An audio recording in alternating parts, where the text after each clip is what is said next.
Hey, welcome back. This is the second video in my three-part series, How to Protect Your Children from Peer Pressure. I'm Deanna Reinhart, the creator of IQ EQ Education. If you've not viewed the first video, you'll want to go back and watch it before you view this one because the concepts build on each other. If you've already watched it, then let's dive right in. Have you ever asked your child, what were you thinking?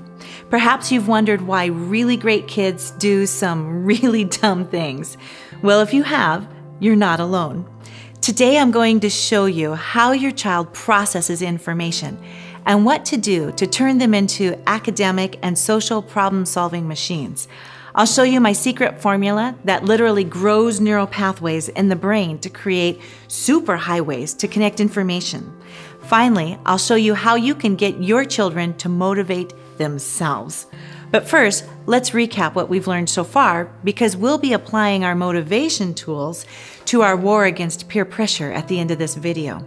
In our last lesson, we discovered that there are certain fundamental questions that serve as a blueprint for our brain.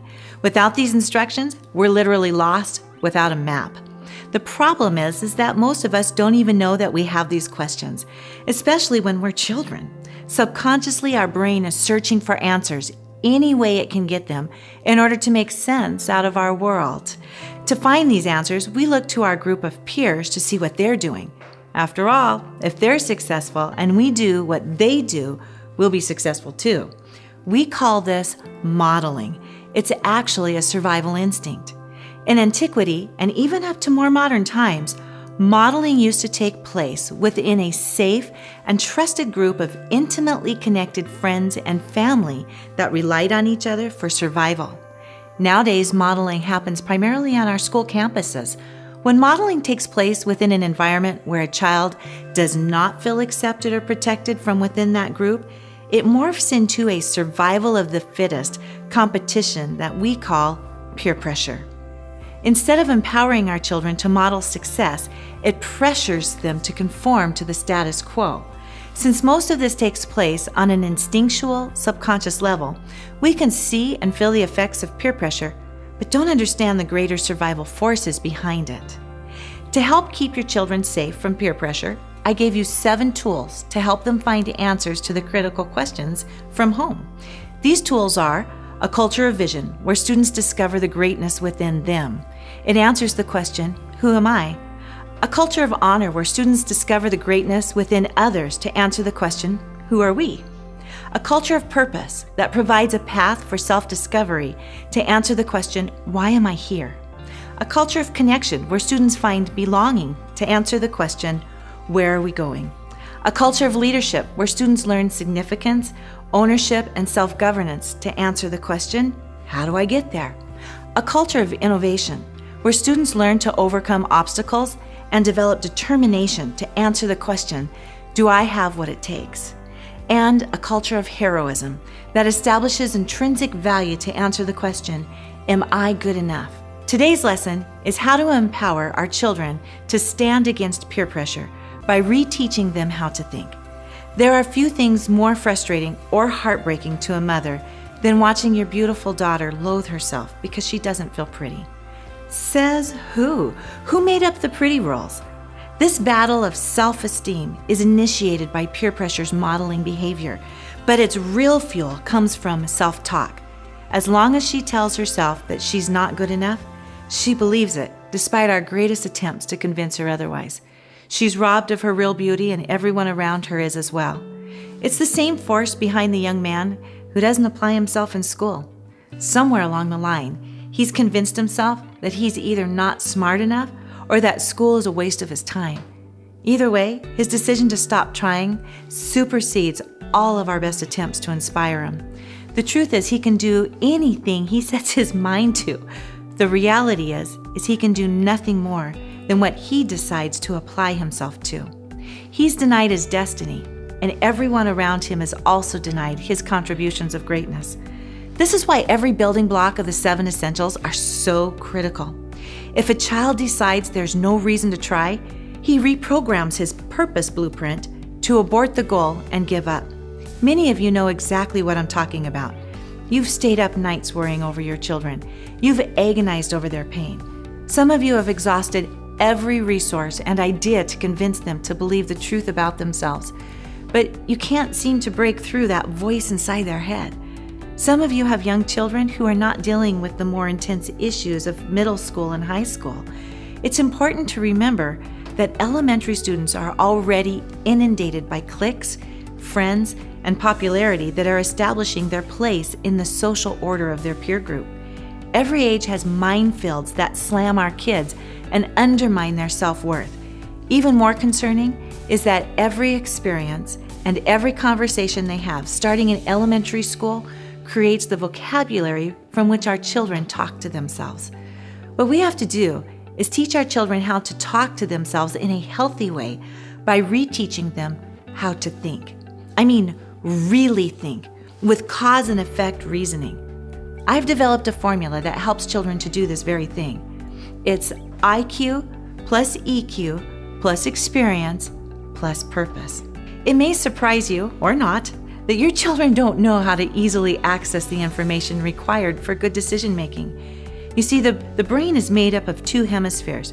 One side is the logical intellectual processing center we refer to as the IQ, or intelligence quotient. The other is the emotional creative center, the EQ. You may be familiar with the terms right-brained and left-brained. We're actually full-brained, and we were designed to fully utilize both information centers for optimal survival and achievement.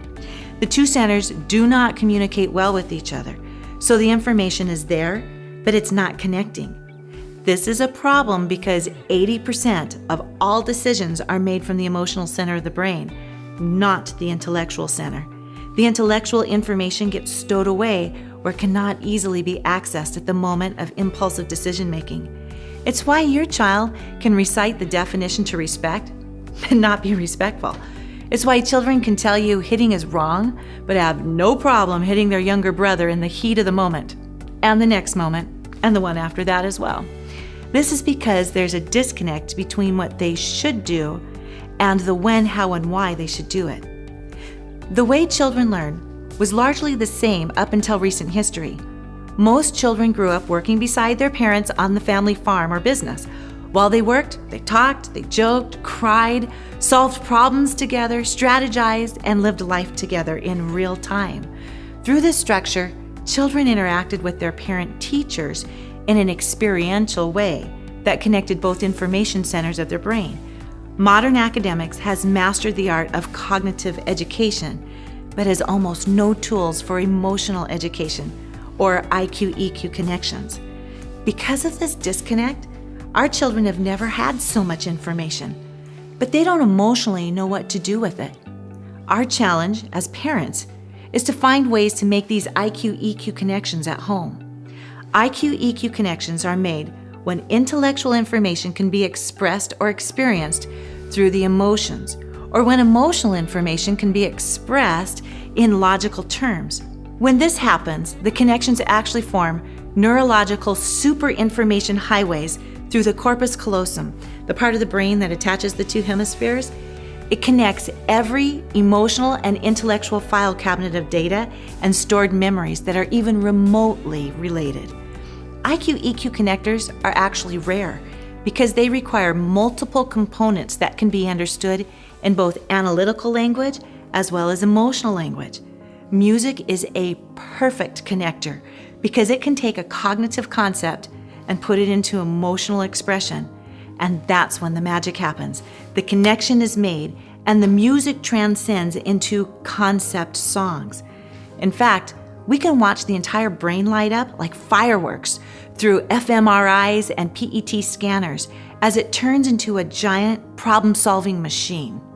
Now when you teach a child the definition of respect through music, his brain immediately connects all its schemas and says, "Oh, I get it." But this is not enough. We have plenty of character education programs out there singing songs. The third part of our secret sauce is the necessity to transform the concepts from external information into internal experiences. Concept songs tell students what to do and when to do it, but experience tell a child how to use the information. This is the phenomenon of storytelling. When people hear a story, our brain processes the information as if we have experienced it for ourselves. Firemen utilize the power of storytelling when they debrief after each call. The firefighters share their experiences, what happened, what they did, and what they do differently, as all the other firefighters listen. Experts tell us that the information generated from those storytelling sessions then becomes a collective database of all the firemen in that unit that can be utilized if any of them encounter a similar situation. In the same manner, children learn from stories. They emotionally attach to the characters and feel their struggle, pain, victory, and accomplishments. They also learn from the characters' mistakes as well as their choices. We can teach children leadership and problem-solving skills through an internalized process called association. The stories transform the information from external theory to internalized schemas of life experiences and success solutions. Once again, it's not just any story that will do this. These are specially designed IQ-EQ connection stories that are told in a certain way using specific triggers to optimize the greatest internalization. When this process is integrated with concept songs, the connectors move from super information highways to hyper information highways. Now students know what to do, when to do it, and how to do it. But that's still not enough. Children need to have a why to do it. The old proverb that says you can lead a horse to water, but you can't make him drink, has never been so true as it is concerning student motivation. The fourth secret ingredient in the IQ-EQ education formula is purpose. Some of the most naturally talented kids do not apply their potential because they have no reason to. Purpose, however, provides the motivation necessary to transform a student of average ability into a superstar. Today I'm going to give you my number one motivational tip that works on almost every child regardless of age. Are you ready? My number one tip to get guaranteed results is to turn everything into a game, complete with rewards. No matter how young or old, we love getting rewards. In adult terms, it might be a paycheck, which becomes that dream vacation we've been saving for. In the case of children, the reward can be anything from treats to trips to extra privileges, depending on that particular child. Let me give you some practical examples. I used to have one of the largest performing arts centers located just outside the Seattle area, with 600 sessions per week. If you know anything about music lessons, you know that kids hate to practice. Keeping students engaged in music lessons until they're able to master their craft years later is no small motivational feat. To give you an example of my success, I had a 99% retention rate with my personal students and a 1-year waiting list to get into my classes. Now are you impressed? If you've ever taken music lessons, you are impressed. So how did I do it? I made everything into a game. I took boring flashcards and turned them into minute music, and practice charts became adventure roadmaps that earned candy points for miles practiced. Every aspect of class was just another game with an associated reward. It was awesome. While the other teachers nagged at their students for not practicing, my students were just playing games all week long. Your children love your attention. They love to be with you, and they love to please you. Even if they don't always realize it themselves or show it, they may have already learned some behaviors that seem counter to this. But let me assure you that the modeling instinct we learned about in the last video is very present in each of them. They are following your lead. Let me give you a couple of examples of how we can harness the modeling instinct as a great motivator. Have you ever sent your child to their room to clean it, only to return in an hour to have a room that's just as messy? Most of us have. It's so frustrating. We take our social little children and we send them into isolation to do work and expect that they will just do it for the reward of having a clean room. They don't care if their room is clean. In fact, the more toys on the ground, the easier it is to play with them. Instead of isolating your child to what seems like Siberia to them, what if you made up the capture the clutter game and clean their room with them? Set your kitchen timer for 5 minutes, then race to your child's room with them and see who can capture the most clutter before the timer goes off. It's a race. Do everything you can in 5 minutes and don't sweat the rest. You can get it tomorrow when you play your daily capture the clutter game again. When you're all done, give your child a reward, perhaps their gummy bear vitamin, or a penny for every item they put away. Your child is instantly rewarded because he gets to play a game with mom and earn a treat. Mom is instantly rewarded because the pigsty is tidied and both the room and vitamins are checked off your chore list. The motivator is not the work, it's the reward. And you, Mom, are the reward to your child. So let's recap what we've just gone over. To help protect our children from peer pressure, we need to alter their self-talk.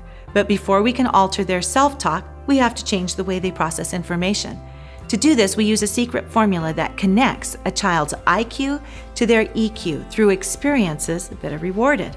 This changes the way information is processed in a child's brain, equipping and motivating them to make better choices. The more information connections within a child's brain, the greater understanding he gains of both the logical truth and the emotional interpretation of it. As this increases, children can learn to bridle their emotions and craft their self-talk into powerful I am statements instead of harmful self-fulfilling prophecies. So how do we, as parents, actually do this at home with our children? When you share with your children, be sure to look for ways to connect intellectual information with emotional feelings. Look for movies, songs, or stories that help relay your information through an alternative venue. In addition, plan an activity that reinforces your lesson.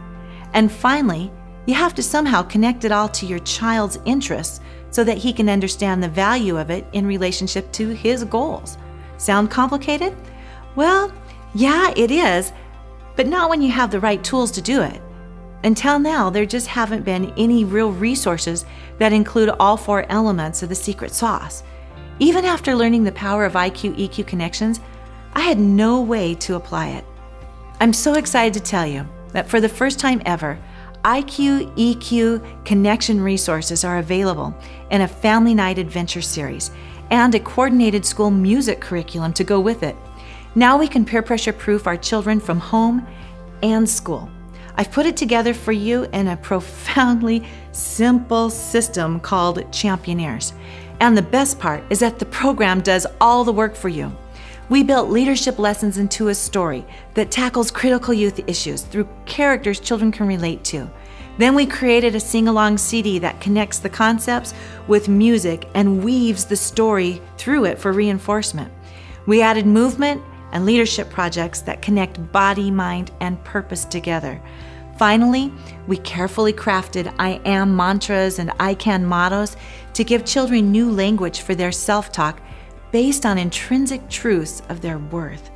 This isn't just a book and a few songs. This is a system that we teach you step by step so that all 7 essentials can be internalized by your children for life-altering results. The best part is that while you are peer pressure proofing your children at home, your entire school can also be peer pressure proofed. Kids absolutely go crazy over it, and you can see almost instant results. In our next video, I'm going to show you how to use these materials to change the atmosphere of your entire home through Family Night. I love Family Nights. They change the atmosphere of our entire household. This is one of the single most impactful things I did for our family, to teach them how to love each other, how to get along, how to communicate and have fun together. Because of the deep connections it made in our lives, all 4 of my adult children work with me as directors in the Championeers. They loved Family Night, and so will your children. Watch for the video link I'll be sending to you in the next couple days. Our 3rd video is called How to Stop My Children from Fighting and Become Best Friends. Whether you use Championeers or not, I want you to have some of my all-time best tips and tricks for quieting the chaos and teaching your children how to truly like each other and get along. Until next time, try the Capture the Clutter game with your children. Don't tell them it's a chore, tell them it's a game. Show them the prize, then challenge them to the race. They'll love it. I included it in your video guide below, so be sure to print it off so you'll have it ready. I'll see you in a couple days for our next lesson.